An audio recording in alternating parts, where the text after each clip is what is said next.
Vou eu vou partilhar o ecrã.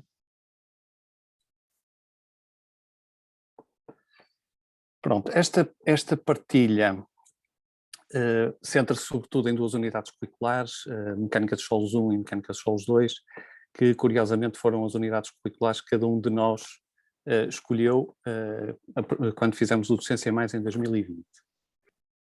Este percurso, eh, já é um bocadinho longo, portanto não começou, peço desculpa, não começou com o Docência Mais, portanto nós, mais ou menos em 2007, até 2007 tínhamos um percurso de ensino-aprendizagem com uma aprendizagem passiva, tradicional, e em 2007 há aqui uma mudança e passamos para um ensino mais centrado no estudante, com o Project Based Learning, usamos vários modelos, não vou perder muito tempo com isto, porque a parte que interessa está no final, mas isto foi evoluindo. Em 2015-16 introduzimos aqui, por causa de um problema que tínhamos de compartimentalização de conteúdos na parte dos projetos, os exercícios guiados, portanto uma nova estratégia.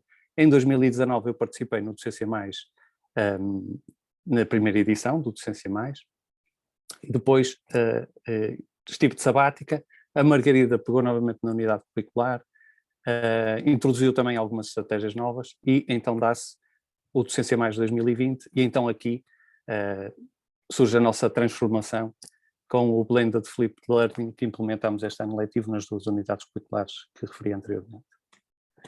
Portanto, este modelo eu vou explicá-lo já mais em detalhe, mas basicamente tinha três momentos diferentes: o pré-aula, uma parte síncrona em aula e depois o pós-aula, que por virtude da pandemia acabou por ser implementado todo no ambiente virtual. Para além disto, mantivemos tudo aquilo que já tínhamos anteriormente e, portanto, continuamos a fazer as nossas atividades de Project Based Learning, continuamos a ter exercícios guiados para no fundo, os alunos poderem fazer um estudo autónomo e individual e tínhamos também a questão do feedback em várias formas. Portanto, também com um bocadinho o intuito de ter uma avaliação de e para a aprendizagem, tal como também foi um dos módulos lecionados no Docência Mais. Portanto, especificando aqui um bocadinho mais em detalhe aquilo que foi efetivamente a nossa transformação, tudo isto tinha como base um guião que era previamente preparado, em que tinha um conjunto de uma lista de competências a desenvolver, que o estudante deveria desenvolver naquele módulo em específico, com aquela aula em específico, e depois tínhamos listadas as atividades pré e pós-aula e depois também as atividades que iríamos ter em sala de aula. E então em cada uma delas, basicamente aquilo que temos é, no momento assíncrono, pré-aula, implementado no Moodle, temos as lições. Essas lições têm sempre uma videoaula, têm um exercício curto ou uma pequena questão conceptual com feedback imediato, e depois há sempre um sumário desta lição. Portanto, o aluno no final tem sempre um pequeno sumário, um pequeno resumo das ideias principais que ele tem que reter.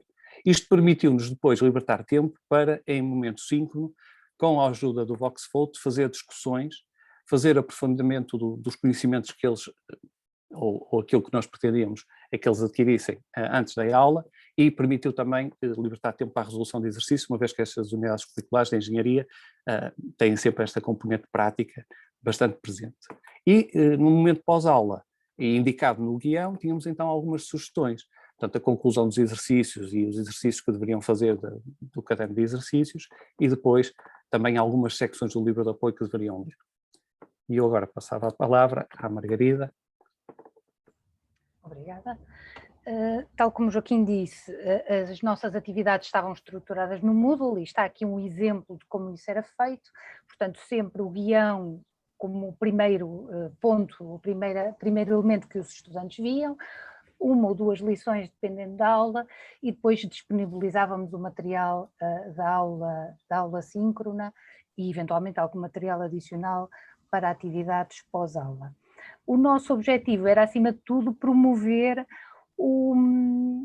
a autonomia também dos alunos e a sua autorregulação, portanto, permitir-lhes visualizar o material da aula tantas vezes quantas quisessem e nos momentos em que quisessem, e receberem feedback automático nas atividades para, de forma formativa, irem fazendo uma avaliação da sua aprendizagem. Podes avançar, Joaquim.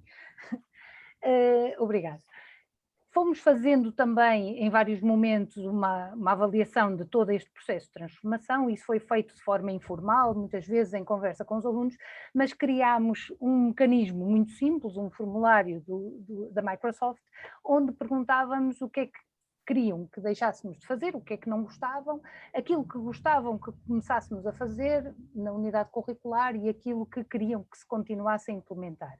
E isto foi feito cerca de a meio do semestre, para que ainda pudéssemos fazer alterações pelo caminho. E alguns ajustes depois foram feitos no segundo semestre. Eu não vou discutir aqui os resultados, acho que não é o objetivo da apresentação. Podes avançar, Joaquim, por favor.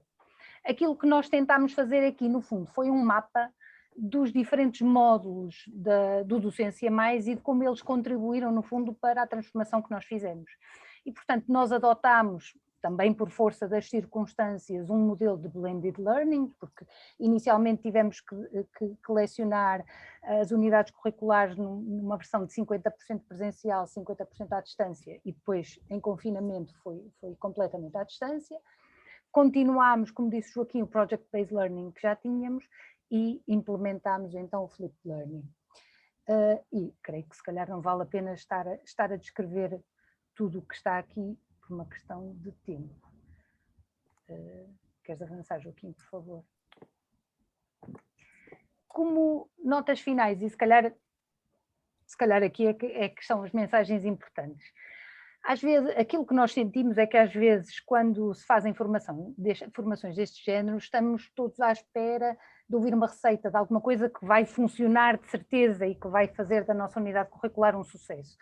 E aquilo que nós já percebemos é que não há receitas que funcionem para toda a gente e, portanto, é preciso ir ouvindo as experiências dos outros, tirando aquilo que pode ser adaptado à nossa realidade, experimentar, ir ajustando e sempre em co-construção com os estudantes. E, acima de tudo, que cada construção seja incremental, é a máxima do less is more, começar devagarinho e ir construindo em cima disso.